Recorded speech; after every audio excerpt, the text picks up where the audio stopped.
Bom dia a todos. Alegria poder estarmos juntos essa manhã para adorar nosso Deus. O sol está quente lá fora e eu espero que aqui dentro também esteja com nossa alma aquecida depois de louvores tão lindos, falando sobre Jesus, falando sobre a cruz. E hoje eu vou falar justamente sobre a cruz. O mês de março é o mês onde celebramos a Páscoa. Então, os próximos domingos, nós estaremos aqui pregando sobre a crucificação de Jesus. Anos atrás, eu li esse livro, A Paixão de Cristo. E é interessante, paixão, essa palavra, quando ouvimos, o que significa se apaixonar? E o que tem a ver a palavra paixão com Jesus?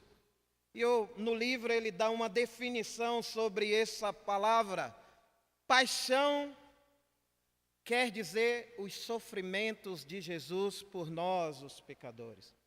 Paixão está associado na Bíblia a sofrimento, aquilo que Jesus sofreu. Tem outras definições também para essa palavra. Você talvez possa dizer, eu sou apaixonado por pudim. É que você gosta de comer pudim, né? Eu amo tanto comer pudim, eu sou apaixonado por uma música. Aí você cita a música. Então, tem na vida algumas coisas que nós nos sentimos apaixonados.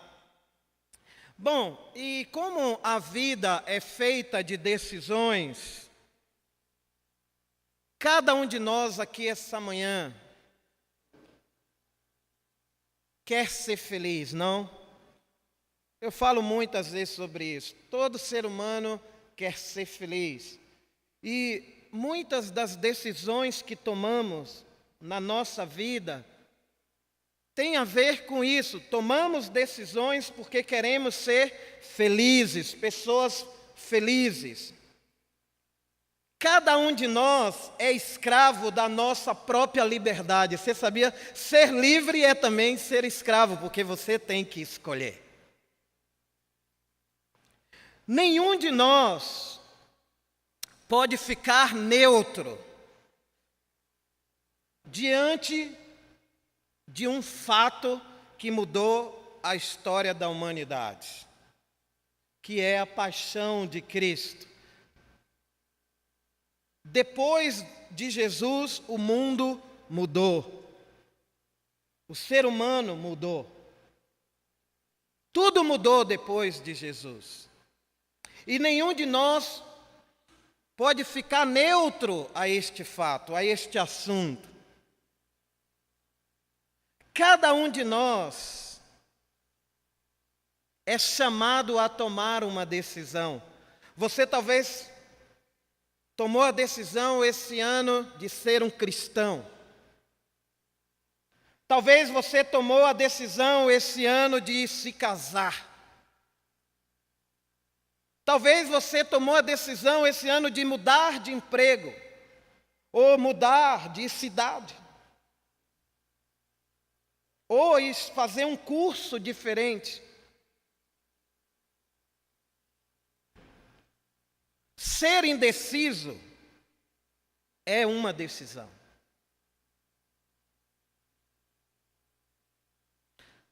A indecisão é a decisão de não decidir.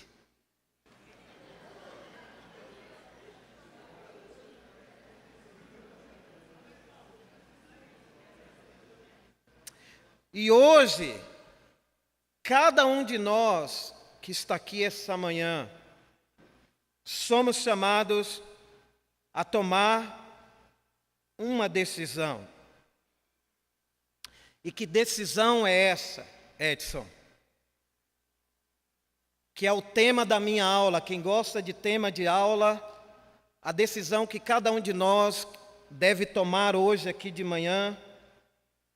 Você sendo um cristão ou você ainda não é um cristão batizado, você está visitando essa igreja, é o que você vai fazer com Jesus chamado Cristo.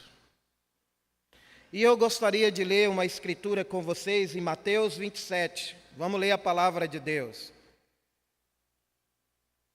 Mateus 27, do 15 ao 23.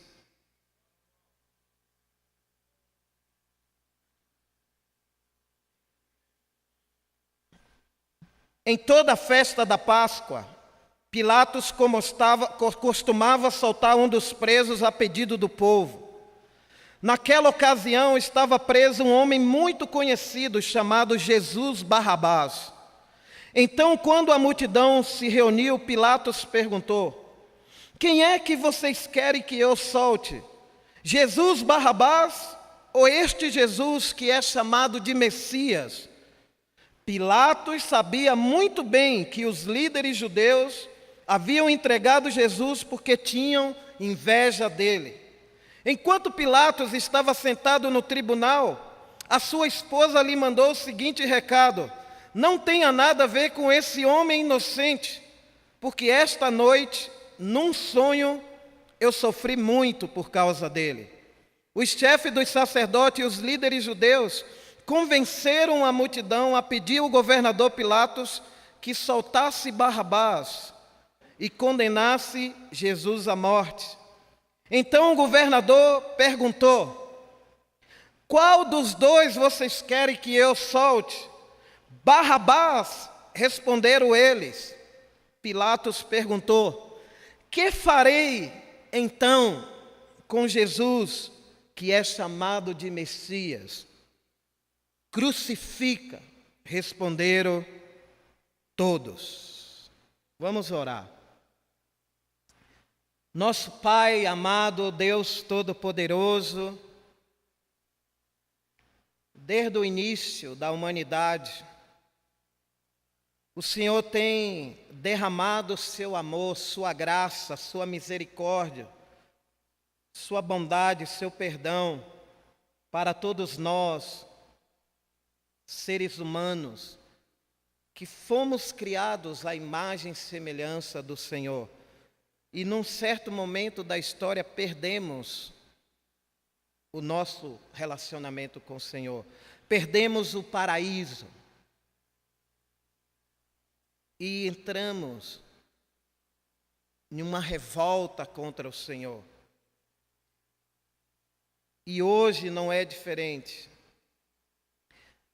Estamos aqui porque acreditamos que Jesus veio ao mundo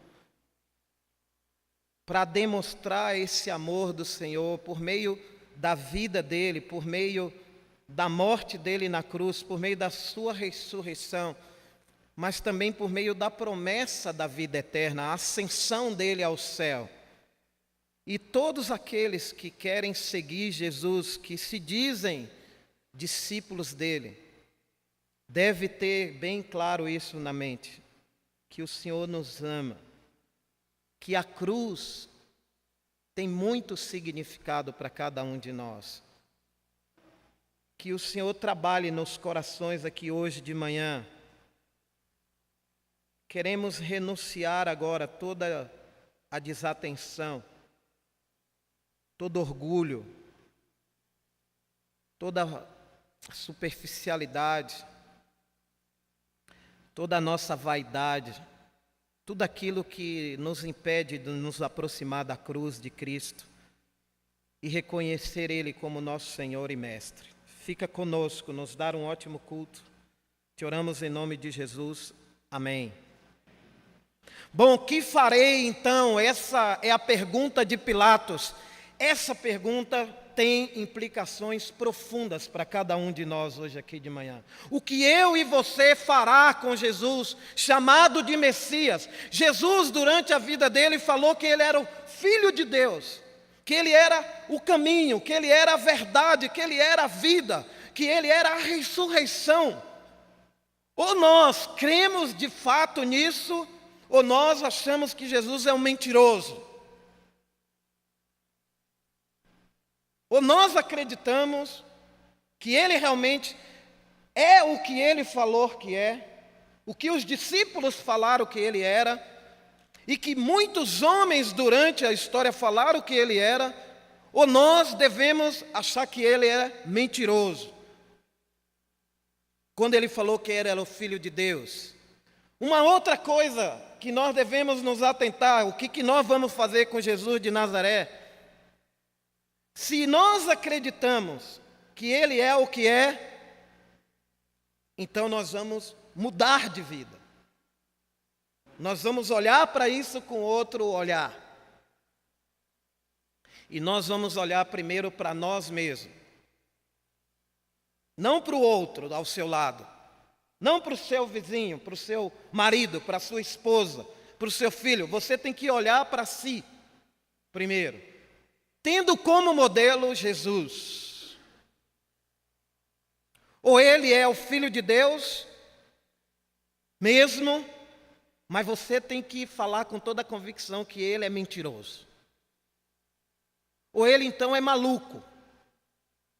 Você tem que falar que Jesus é maluco quando ele falou que ele era o Filho de Deus, que a gente tinha uma cruz para carregar e que a gente precisava segui-lo. Então, essa é a decisão que nós precisamos tomar hoje. É o que nós iremos fazer com Jesus de Nazaré. Mas vamos pegar o texto que a gente leu. Antes de a gente ir lá para o versículo que a gente leu, eu queria ler só o versículo 1 de Mateus 27. Olha, interessante isso aqui. Mateus 27, versículo 1 e 2. Assim que amanheceu, todos os chefes do sacerdote e os líderes judeus fizeram seus planos para conseguir que Jesus fosse morto. Eles o amarraram, levaram e entregaram ao governador Pilatos. Gente, aqui vemos neste texto um grupo de pessoas religiosas que fizeram planos, que tomaram decisões de fazer o quê?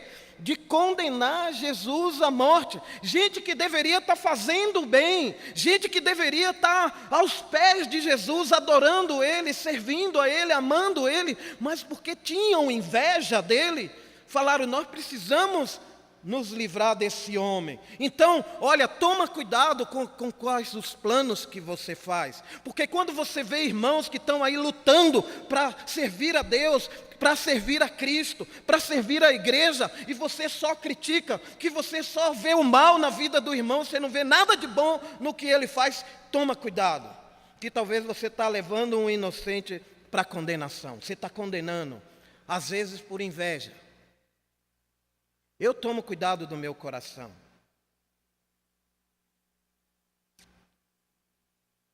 Gente que conhecia de Deus, mas que o coração não estava com Deus. O que a cruz, então, quer comunicar para nós? O que está, irmãos e amigos, por detrás dessa decisão desses chefes aqui, dos sacerdotes? Chefes dos sacerdotes são líderes. Toma cuidado, líderes. Como você lidera o povo de Deus. Eu tremo disso, só de saber disso. O que eu estou ensinando? Que coração que eu estou passando? Que ministério que eu estou construindo? Por que esses homens fizeram planos de condenar à morte um homem que a Bíblia fala que é inocente? Jesus passou a vida inteira dele fazendo bem, curando pessoas, alimentando pessoas, servindo pessoas, ensinando pessoas. Gente, o que leva um grupo de pessoas a se reunir para fazer planos para condenar um homem assim? Eu só tenho uma resposta. São homens endiabrados. Cheio do diabo no coração.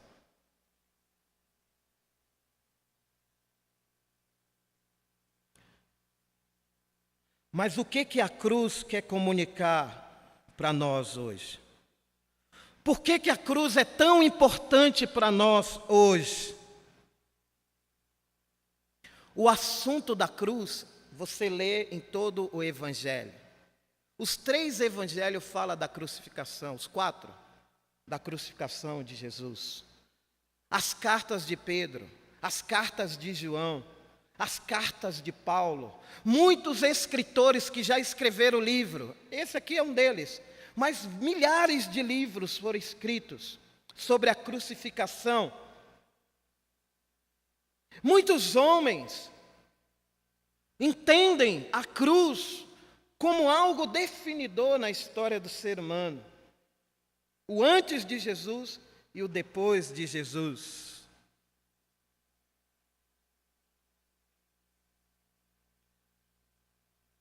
O que nós podemos aprender? O que os planos desses homens, junto com o amor de Deus, o amor de Cristo, quer comunicar para nós com o exemplo da cruz? Primeira coisa que a cruz deve comunicar para cada um de nós hoje aqui: a enormidade do nosso pecado. Versículo 18. Pilatos sabia muito bem que os líderes judeus haviam entregado Jesus porque tinham inveja dele. Olha o pecado aqui. Vemos aqui o quê? Vemos que o pecado toma conta do coração do homem de forma sutil. Eles estavam achando que estavam fazendo a vontade de Deus, porque Jesus era diferente. Porque Jesus ensinava de forma diferente, agia de forma diferente. Hoje a gente vê muitas pessoas usando o símbolo da cruz, né?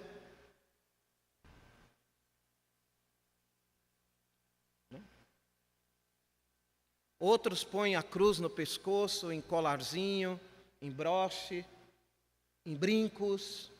Outros têm desenho da cruz na camiseta. Outros têm desenho da cruz no carro. Até prédios a gente vê com cruzes. Tem uma identificação. Quando a gente olha para essas figuras, você vai no cemitério, o que tem muito lá? Cruz.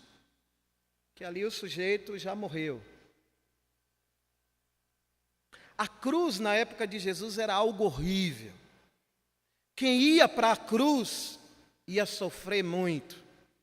Ia servir de exemplo para toda a comunidade. E Jesus é levado para lá. Mas quem levou Jesus para lá foi o próprio Deus. Em Isaías 53 fala que Deus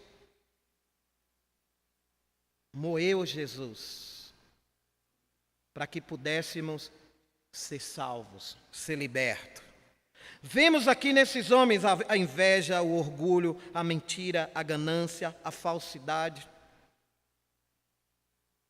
Essas pessoas estavam totalmente cegas espiritualmente. Eu não sei você, como você se vê hoje,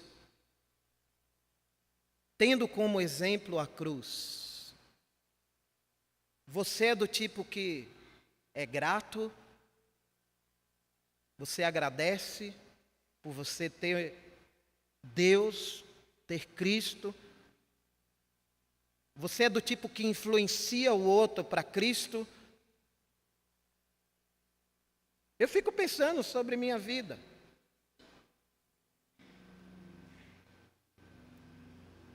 E o que o pecado faz? Versículo 19. Enquanto Pilatos estava sentado no tribunal, a sua esposa lhe mandou o seguinte recado: não tenha nada a ver com esse homem inocente, porque esta noite no sonho eu sofri muito por causa dele. Sabe o que o pecado faz na nossa vida e na vida das pessoas que estão próximas de nós? Provoca sofrimento. A Bíblia fala do sofrimento de Jesus. Existe uma diferença em sofrer com Cristo e sofrer sem Cristo. Sabe, o sofrer sem Cristo cria o quê? uma alma perturbada. Por isso que Jesus tinha que expulsar de pessoas espíritos imundos. O que é um espírito imundo? É esse tipo de pessoa, perturbado. É o tal do endiabrado. Você fala, aquela criança está endiabrada, porque ela não tem controle. Às vezes a gente fala isso, né? Ou ouve falar isso. Eu não quero ser chamado que eu estou endiabrado, tá? Eu não sei se você gosta de que chame você assim. Pode me chamar de louco. Porque chamaram Jesus de louco. Que ele queria mudar o mundo. Chamaram Paulo de louco. Ele queria mudar o mundo. Então, vemos aqui a interferência da mulher de Pilatos sobre a armação, aquele plano ali maquiavélico. A mulher percebeu, isso aqui é algo injusto. Você percebe quando a coisa é tramada, né? A gente está vivendo num país onde já existe muita armação. Eu convivo cada dia com isso. É armação nas repartições públicas, é armação no condomínio onde a gente mora, é gente querendo levar vantagem em tudo, dando jeitinho brasileiro em tudo. É aquela coisa do ser malandro. Parece que ser malandro é algo bom, é algo digno. Tem até uma música, né? Ser malandro. Eu não quero nem falar disso. A malandra está fazendo um monte de sucesso. E tem um monte de seguidor seguindo a malandra.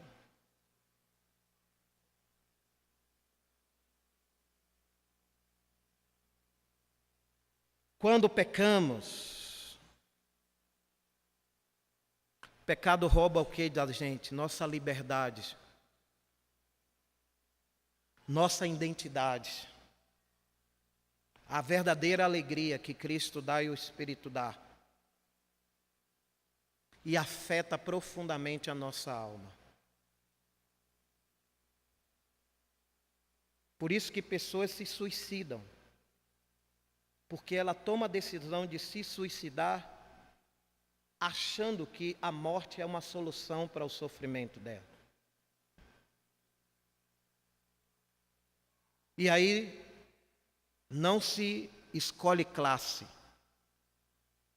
Aliás, quem mais se suicida são os ricos. Os que têm conhecimento, os que têm as coisas. A vida perdeu o sentido, parece. Quando pecamos, ficamos cegos espiritualmente. Olha o versículo 20.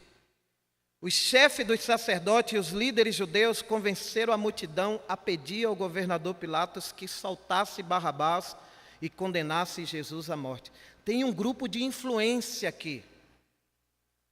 Eu fiquei pensando nessa escritura, eu falei, uau!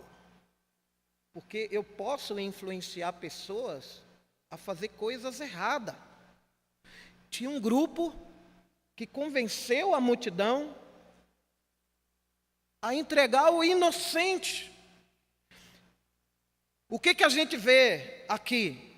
A multidão é aquele tipo de gente que é massa de manobra. Pessoas fáceis de se convencer. Que não tem opinião, que não tem convicção sobre Deus, sobre cruz. Qualquer coisa já fica afetado espiritualmente. Qualquer notícia na igreja, eu não quero mais estar nessa igreja, eu não quero mais saber desse lugar aqui, porque isso é um escândalo, mas a pessoa... Então, bom, você vai para outro lugar, você vai encontrar problemas lá também.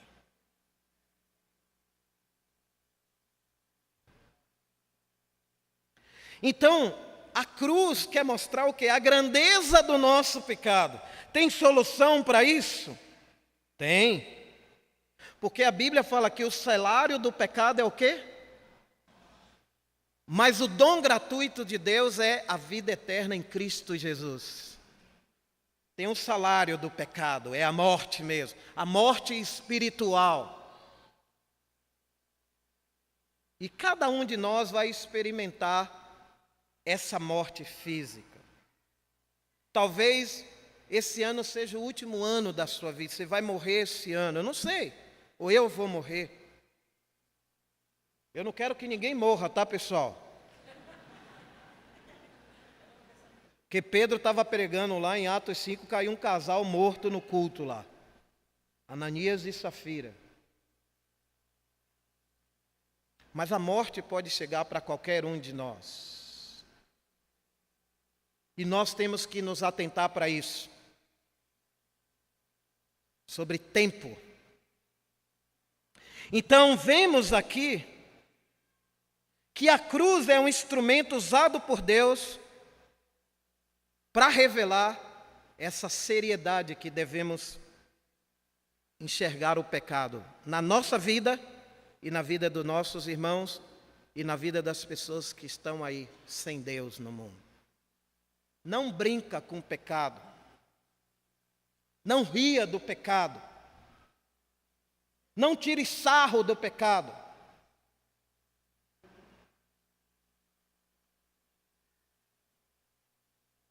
No versículo 21, aí vem a decisão. Então o governador perguntou: qual dos dois vocês querem que eu solte? Barrabás, responderam eles. Quem é Barrabás na história aqui?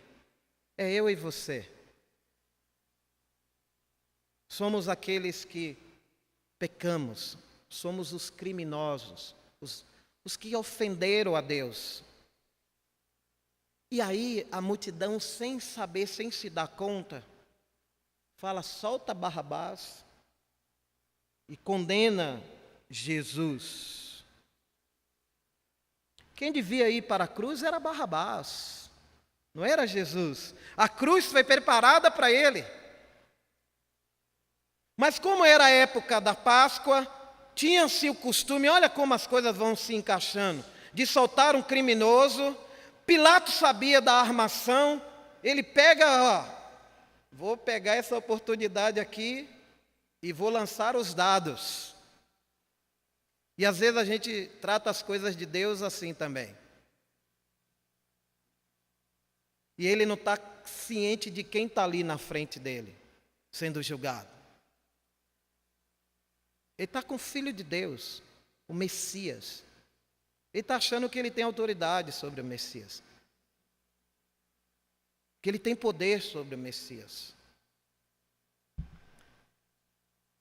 Então, irmãos, qual dos dois vocês querem que eu solte? É a pergunta que Pilatos faz para nós hoje aqui de manhã. E é interessante porque a segunda coisa que a cruz comunica para nós é o amor de Deus, amém? O inocente sendo trocado pelo condenado, o justo sofrendo pelo injusto. Isso tem que levar a gente a pensar nessas coisas. Cristianismo é vivo, é vida. Se somos cristãos, se seguimos a Cristo, devemos sim nos atentar com isso. O que eu vou fazer com Jesus de Nazaré? Em Gálatas capítulo 3, versículo 13.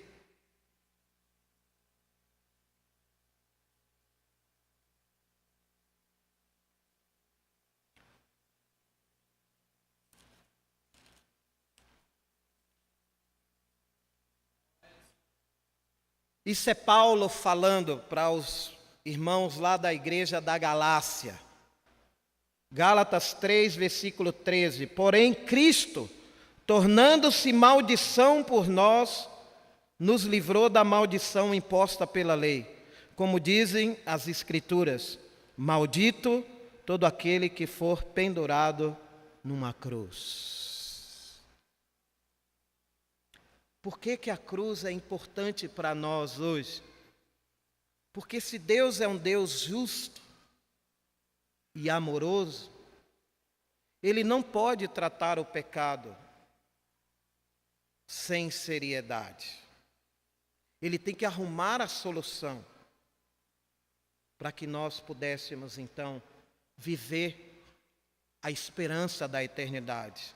E o que ele tem que tomar a decisão de fazer, Deus? De entregar o Filho dele, como foi compartilhado aqui na ceia. E naquela época, quem iria para morrer na cruz era considerado alguém maldito. Olha isso.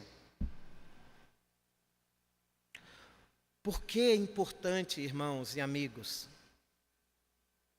termos esse discernimento do que a cruz é? Porque na cruz vemos o juízo de Deus requerendo a recompensa pela culpa que nós éramos condenados a carregar. Deus é justo. Então, por isso que Jesus é chamado de mediador, de justificador, de libertador. Ele é o meio para a gente ser alcançado, ser liberto. Ele se tornou maldição por pecadores malditos, que eram aqueles caras lá que o entregaram, e que é cada um de nós, quando éramos inimigos da cruz. Cada um de nós fazia o que queria, seguia sua própria vontade, vivia na depravação, na imoralidade, na farra. Cada um de nós nutrimos orgulho, autossuficiência, ganância. E Deus vem, por meio do Evangelho, nos libertar dessa escravidão.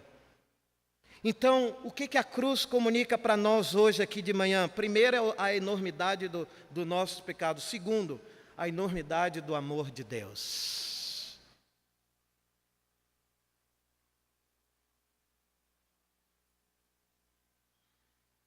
Mas uma coisa que cabe a nós, depois de ouvir isso, é dar uma resposta. Como que eu vou responder a esse ato de amor de Deus? O que eu vou fazer? Como eu vou viver? Onde que eu vou apostar minha vida? Onde que eu vou focar minha vida? Quem eu estou influenciando com minha vida? Porque eu sou tão grato pela cruz, sou tão grato pelo amor de Jesus, eu sou tão grato pelo amor de Deus. Eu não mereço esse amor, eu não mereço ser perdoado, eu não mereço estar aqui nessa igreja, eu não mereço que as pessoas orem por mim, eu não mereço que alguém me discipule, eu não mereço que alguém me treine, eu não mereço que alguém pregue para mim. Mas porque eu tenho a visão da cruz, eu sou grato. Eu não sou merecedor de nada. E a graça de Deus me impulsiona a fazer o que Jesus pede para a gente fazer.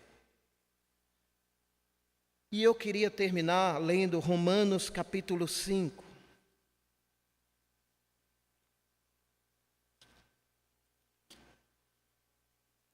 Versículo 8 a 11.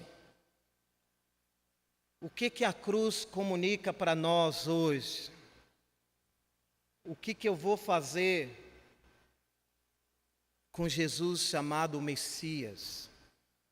A terceira coisa que a cruz comunica. Primeiro, a enormidade do nosso pecado.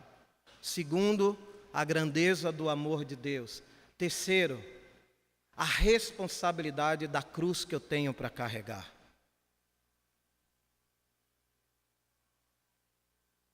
A responsabilidade da cruz que eu tenho para carregar. Em Romanos 5, versículo 8, Paulo diz assim: mas Deus nos mostrou quanto nos ama. Cristo morreu por nós quando ainda vivíamos no pecado. e agora que fomos aceitos por Deus por meio da morte de Cristo na cruz, é mais certo ainda que ficaremos livres por meio dele do castigo de Deus. Nós éramos inimigos de Deus, mas ele nos tornou seus amigos por meio da morte do seu Filho. E agora que somos amigos de Deus, é mais certo ainda que seremos salvos pela vida de Cristo. E não somente isso, mas também nós nos alegramos por causa daquilo que Deus fez por meio do nosso Senhor Jesus Cristo, que agora nos tornou amigos dele. Amém? A resposta à cruz é ser amigo de Deus. Você tem um amigo, uma amiga? Quem é seu melhor amigo hoje? Por quem você ora todo dia? Um amigo seu, uma amiga sua que você ora todo dia. Quem é a pessoa que está influenciando você a ser mais como Jesus? Quem é que você procura quando você está passando por momentos difíceis? Quem é essa pessoa? Você tem essa pessoa?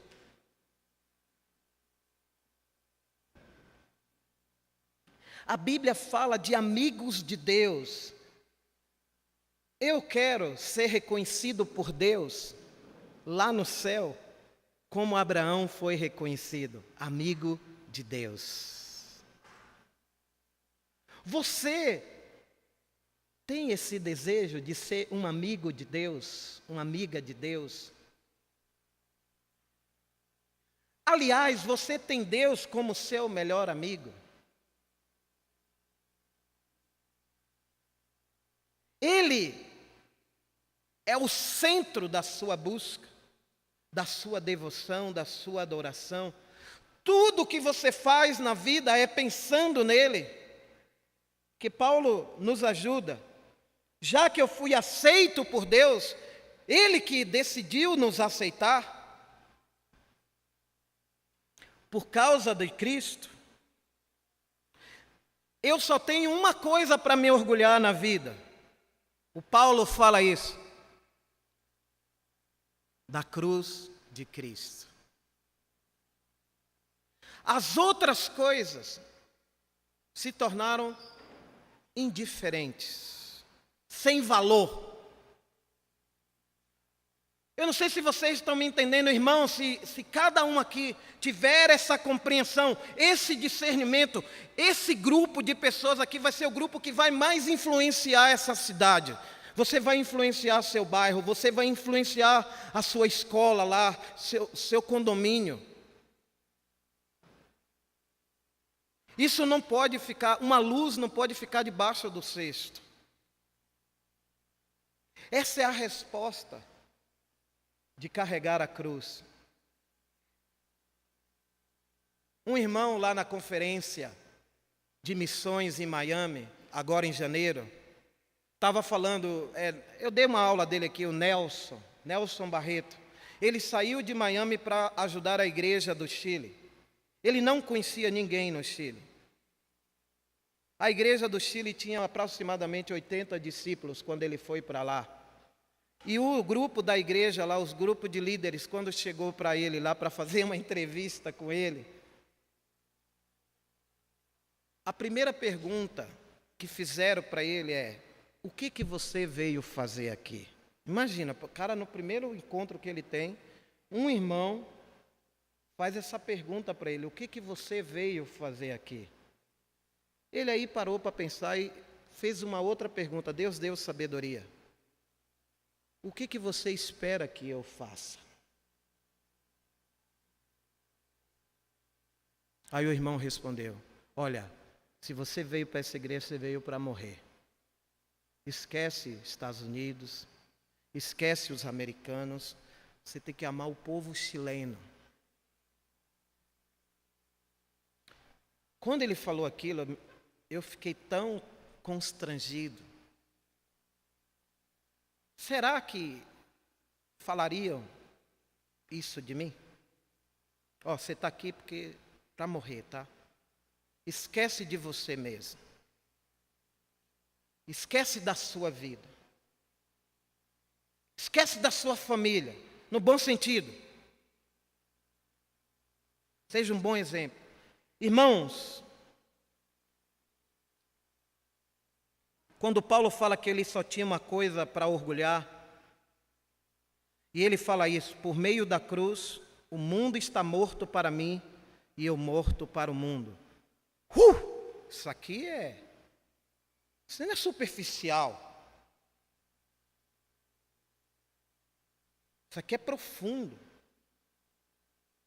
Vai lá no âmago do nosso ser. Eu estou realmente morto para o mundo? Ou eu ainda simpatizo demais com as coisas desse mundo? Eu sou ainda encantado pelas coisas desse mundo. Eu ainda sou tentado muitas vezes a abandonar a Cristo para ir para o mundo, porque é tanto prazer que o mundo oferece.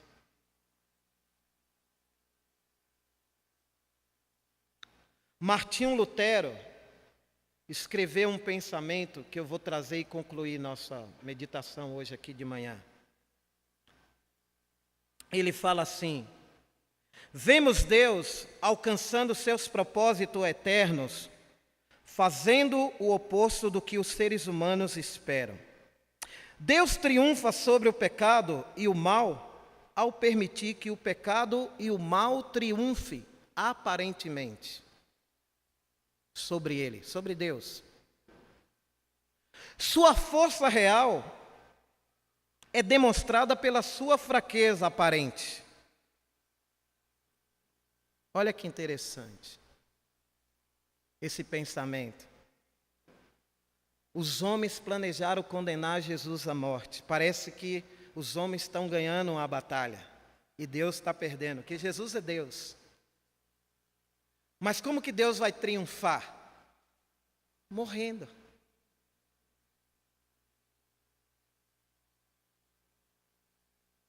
Morrendo na cruz.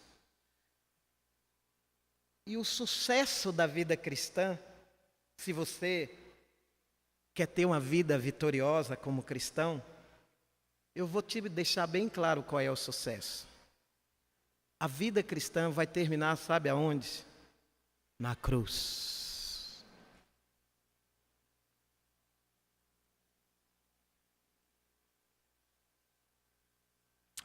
É assim. A vida de Paulo, a vida de muitos homens na história da Bíblia, na história do cristianismo, era centrada em Cristo. Uma vida centrada na pessoa de Jesus. Não é só nos ensinamentos de Jesus, mas nele, na pessoa dele, na vida que ele teve. É o modelo de vida dele.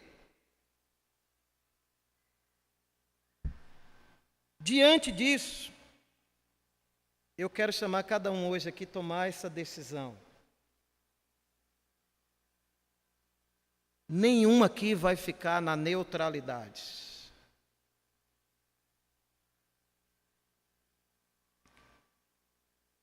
Por quê? Porque eu e você precisamos responder a pergunta que Pilatos fez. Que farei então com Jesus de Nazaré, Jesus chamado Messias, o Filho de Deus vivo? Essa pergunta é você que tem que responder. O que você vai fazer? Ou você vai rejeitá-lo e achar ele mentiroso, achar ele maluco, ou você vai aceitá-lo e vai engrandecê-lo, vai glorificá-lo, vai amá-lo acima de todas as coisas. Porque o pecado é isso, é não ter Deus no centro da nossa vida. É escolher qualquer coisa como centro. Vamos orar para que cada um de nós tome essa decisão. Você que não é um cristão, você que está estudando a Bíblia. O que você vai fazer de agora em diante com Jesus chamado Messias? Pai, ajuda-nos a ter uma vida centrada na cruz. Obrigado pelo seu amor tão grande. sua paciência tão enorme com nós, pecadores. Pai, queremos reconhecer diante do Senhor que somos indignos desse amor. Mas queremos decidir fazer com Jesus o que muitos homens fizeram na história da Bíblia, na história do povo do Senhor. Capacita cada um de nós a ter esse coração disposto até morrer se for necessário, por aquilo que vale a pena morrer e por aquilo que vale a pena viver, porque a vida só tem sentido quando temos uma causa, e a maior causa da humanidade, da história da civilização, é a morte de Jesus, a sua ressurreição e a sua ascensão ao céu. Que essa promessa nos encoraje hoje e para sempre. Amém.